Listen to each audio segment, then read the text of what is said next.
Hi, Year Six. So I'm going to carry on from where Mrs. Withers left us last time, and she finished with chapter 12, and I've just turned to chapter 13, and quite mysteriously, if you ever have a copy of the book, chapter 13 itself is just two blank pages, which is quite nicely done by the author. So that's chapter 13. Let's go to chapter 14, and I'll carry on reading from here. So it says, somewhere between lunch and Runswick Bay, David must have filled his friend in on the events of the night before, and on Fliss's plan for the night. As he passed her seat on the coach, Gary bent down and whispered, "Okay, I'm in. Talk to you later." Clouds rolled in after tea, threatening rain.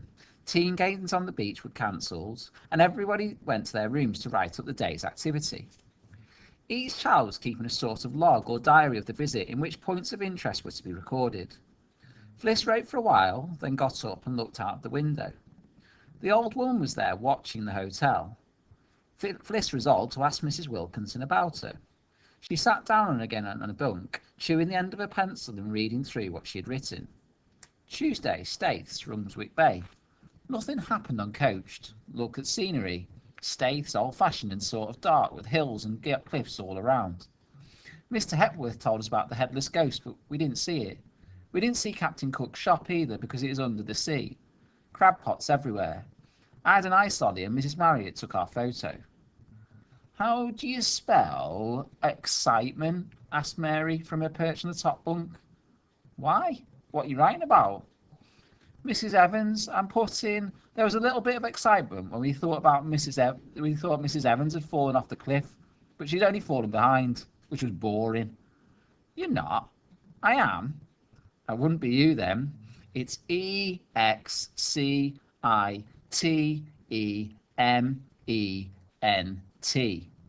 Ta. Fliss knew she should write more, but she couldn't concentrate. If Lisa and the two boys were to watch with it tonight, they'd have to get together sometime this evening and sort out details like where they'd meet and at what time. She listened. Beyond the door, everything seemed quiet. Nobody was on the landing or the stairs. She wondered what the teachers were doing. If they were busy, she and Lisa might be able to slip down to the next floor and have a quick meeting with the boys. It was strictly forbidden to visit other people's rooms, but they'd have to risk it. She'd put her book and pencil on the bed and went to the door. Where are you going? Asked Maureen.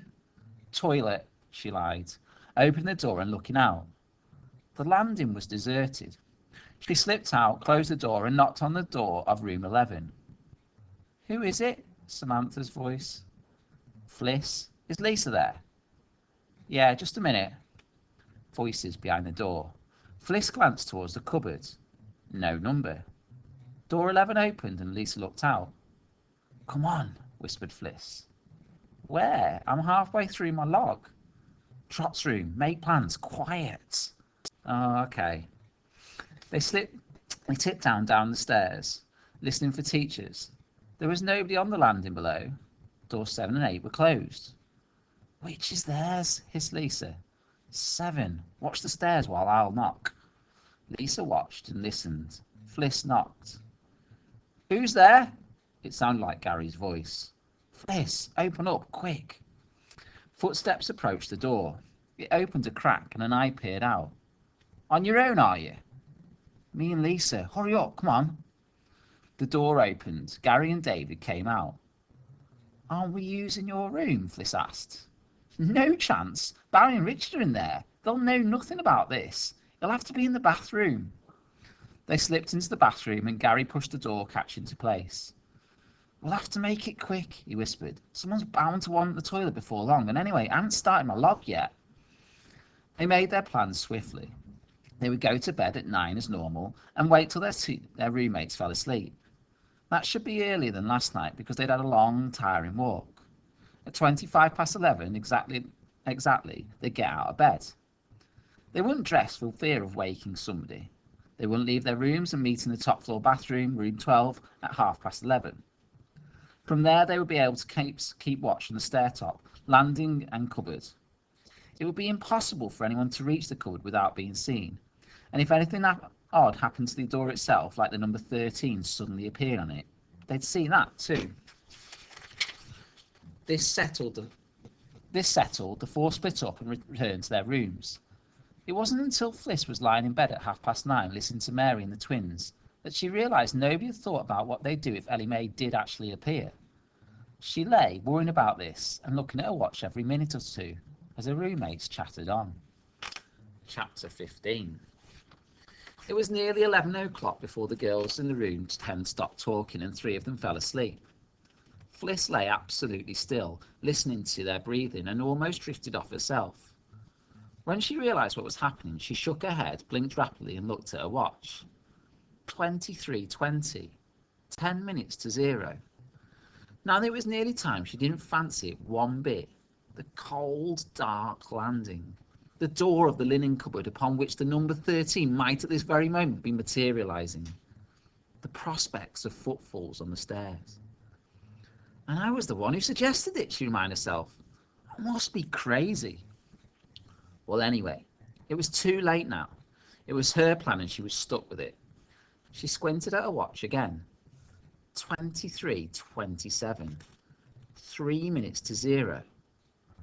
What she'd do was, she'd listen for the others arriving. One of the others, at least.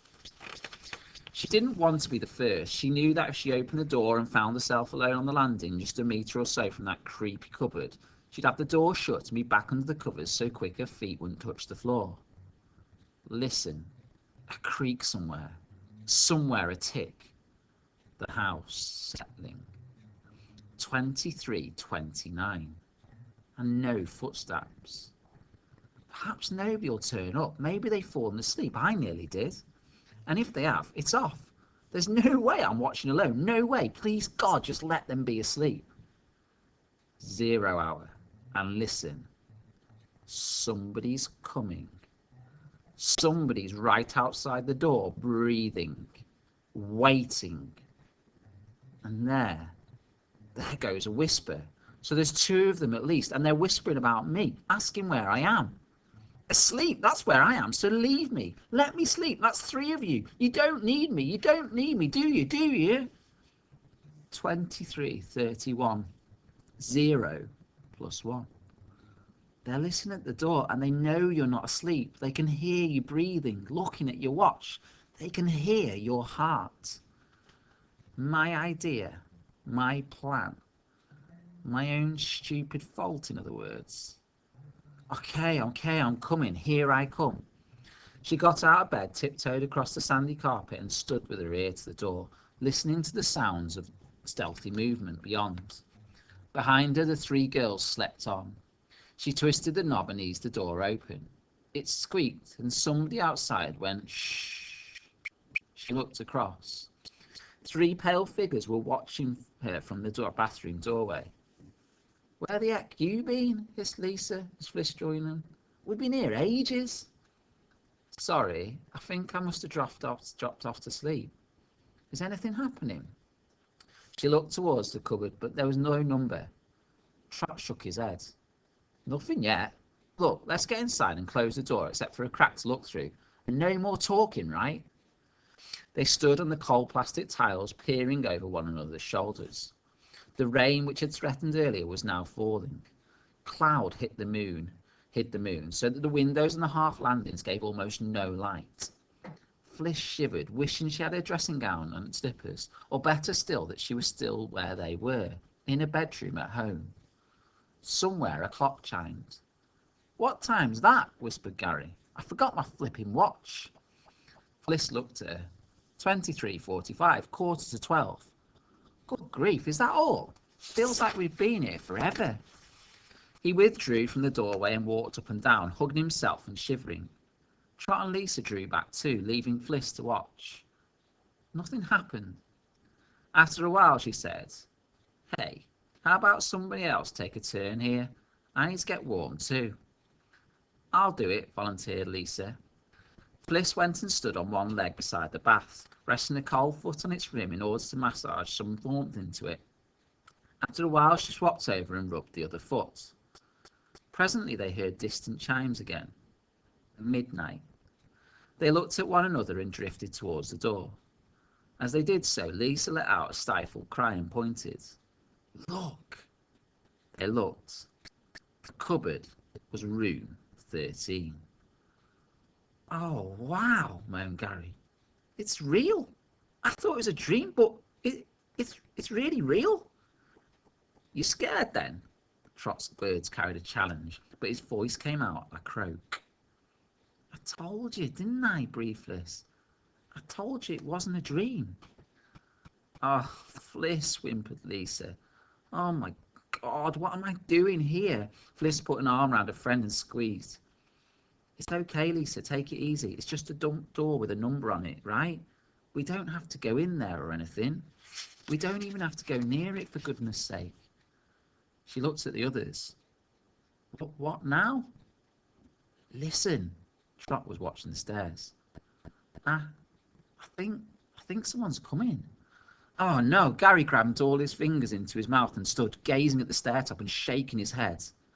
There came the unmistakable sound of footfalls slowly ascending, and a pale shape came into view.